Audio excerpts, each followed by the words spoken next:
Good morning, good afternoon, good evening. Today I'm going to be going through how to obtain the new, well, not really new, but the hidden artifact appearance for Restoration Druids found in the Black Rook Hold scenario on the Broken Shore. So starting off with talents, my first talent, I took Prosperity, giving my Swift Men 2 charges. That's really helpful for the second last phase where you have to sort of burst heal the ads. Second talent I took was Displacer Beast. It is basically a no-brainer. You're going to need it. You're going to need to get from place to place. There's a lot of movement involved, and it's hands down the only one viable to take in the encounter. Talent 3, Guardian Affinity. You're going to need to take this. The other two are basically useless, but you want this to go tank and basically just soak up a lot of damage when you don't have time to kite the ads and you've just got to heal. Talent 4, Mighty Bash. You'll need this to interrupt the mages that spawn during the encounter. I've tried this with Typhoon and it is not as easy. A single target stun is so much easier to use. Talent number 5, I took Cultivation. Basically just gives you an extra hot when it heals below 60% health, which is always great. I tried Soul of the Forest, which increases your heals after you use a Swift Mend, but didn't find it as useful. Talent number 6, I took Germination. Spring Blossoms for Efflorescence, really not that useful when you've only got 3 other party members to heal, so you're better off stacking 2 Rejuvenations on each target just to maximize your heals. And finally, I took Moment of Clarity for my last talent. Stonebark is viable, but I didn't find myself using as much as I was spamming regrowths, so 3 regrowths off a clear casting is awesome for this. Alright, getting into the encounter. I took Mastery Food because I have no Mastery whatsoever. I had like 28% haste and 23% crit, I think, and yeah, like 14% Mastery, so I took Mastery Food for that, and of course a Flask. So the first ad that's going to spawn is the Arbalest, which casts Mana Sting. And when he casts that, you'll see a blue arrow above your head, and you want to make sure your tank is positioned in between you and the Arbalest. Otherwise, if the Mana Sting hits you, you'll lose basically a big chunk of your mana, if not all of it, and it's very hard to recover from that.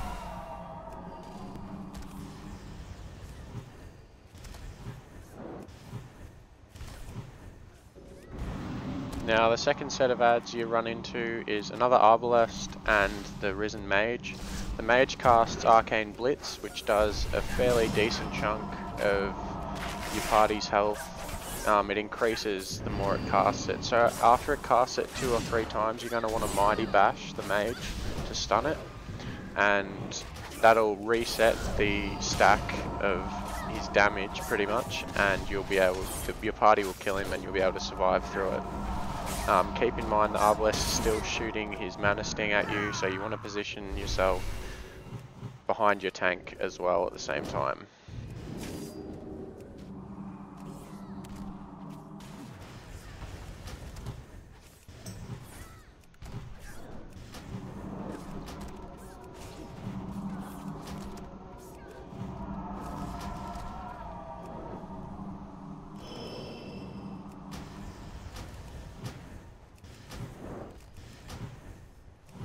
Alright, wave number 3, you'll get a Mage and a Soldier. The Soldier can be rooted to stop damaging you. He does a lot of melee damage if he stays on you for too long. Remember to stun the Mage after it casts. It grows in size, so you'll be able to keep track of how much it's casted. But Displacer Beast is really handy for when he focuses you. That's when he does a bit of increased damage and he basically just targets you straight out. After he's focused you, he'll cast Knife Dance, that one there, and after that's finishing channeling, you want to root him again, because after that he will focus you again. So the root isn't interrupted straight away, but it does fade away after your party deals some damage to him. And using Bear Form and Frenzied Regeneration, you should be able to tank through his damage.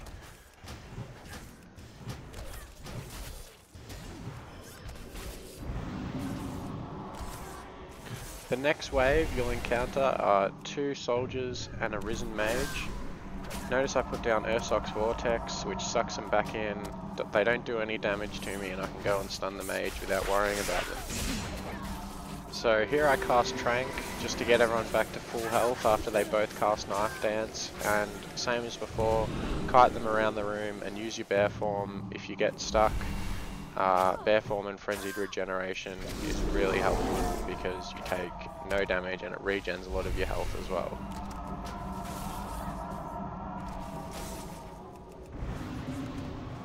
Just remember, in your downtime when there's not much healing to do, make sure you're casting Wrath.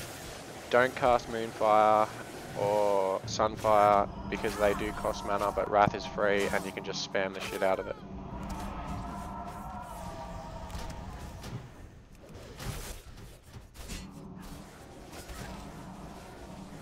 For the final wave, you'll get a soldier, a mage, and an arbalest. And also, I'd advise calling an ambulance just in case you have a heart attack or you want to murder someone after finishing this wave. So first off, remember to stun your mage after about 2 or 3 casts. I'd advise 2, just so you don't have to focus burst healing. Position your tank between you and the arbalest when the blue arrow comes up.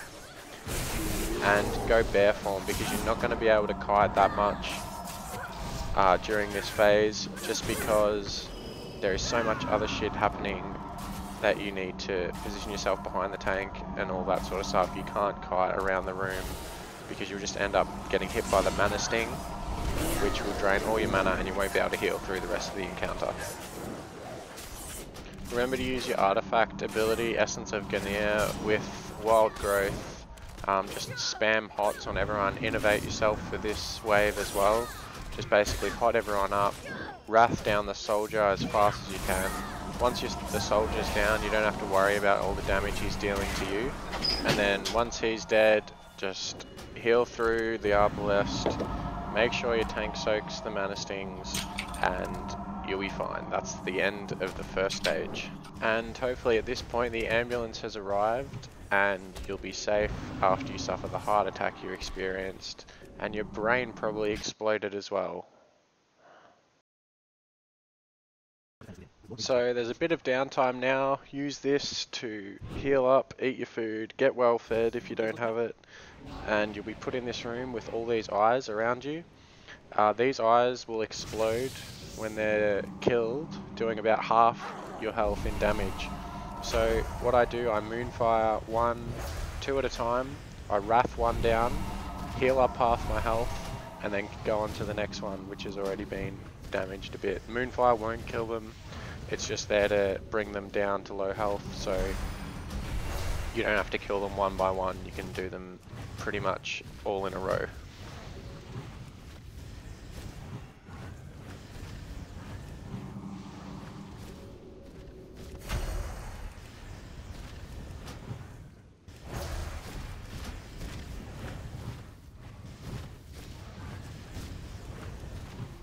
So after you've defeated those eyes, there'll be a big demon outside with his little fell pups.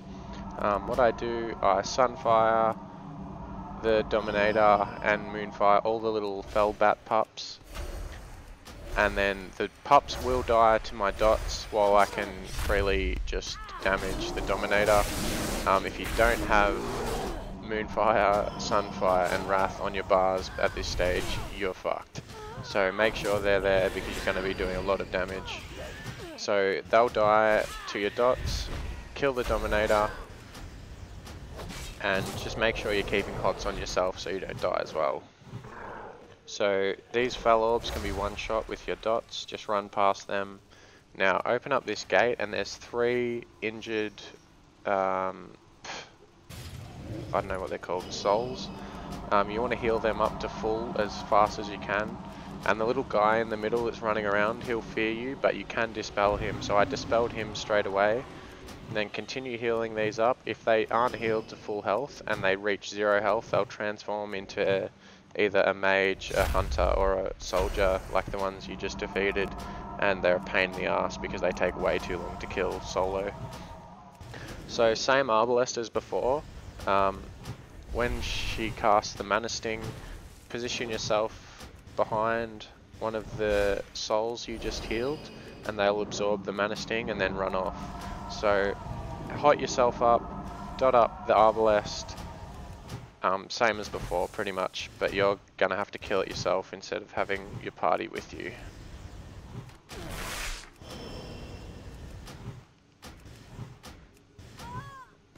Next stage here, we have a ton of those fell orbs. So use Sunfire, and because Sunfire is an AoE as well, Sunfire them while you're running. They'll disappear for about 3 seconds and then come back. So do that as fast as you can. If you get stuck in there, you're dead. Basically, they'll fear you into another one and they'll all just drain your health. Now this is probably the easiest part of this stage. Just dot up the Dread Corruptor. Same as before, Moonfire one of the eyes while you're focusing on him.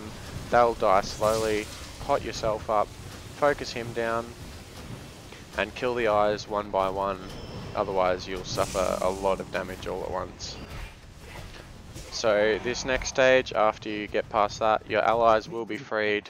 There's a bit of downtime here, a bit of role playing. Eat up if you don't have mana, heal up. And at this stage your allies will start to fight each other, so make sure Efflorescence is cast on the 3 party members. But at the same time, adds will come in from the sides, and you're going to need to burst heal them before they reach the center. If they reach the center without being healed to full health, they will spawn in the next stage, which he spawns every single one that didn't get healed. And if you can't heal about 2 every time, 2 at a time, back to full health, you'll have about a lot, and you basically get one shot. So Wild Growth, Essence of Ganir here, the double Swift Mend comes in handy a lot because it's like almost a full health heal. Make sure you're chucking 2 rejuvenations on each of these. I do 2 at a time. It's too hard to focus 3 at once, but 2 rejuvenations and then spam regrowths till they're full health or Swift Mend. Tranquility is amazing for this stage because it'll heal 3 of your souls back to full health, and also your party members at the same time. So just keep in mind your party members are still punching on with each other, so you want to keep hots on them at all times. And then once you've healed everyone up, you'll go into the next stage. So this stage here, he will spawn all the adds that you didn't heal to full health. For this one, I got 2 soldiers, which is pretty easy, probably the easiest one to be honest. I just dropped a vortex right before they spawned, just to stop them reaching me. They will focus you for the most part, I think they do actually, but same as before, keep kiting them and heal your party up, you'll be able to get through it.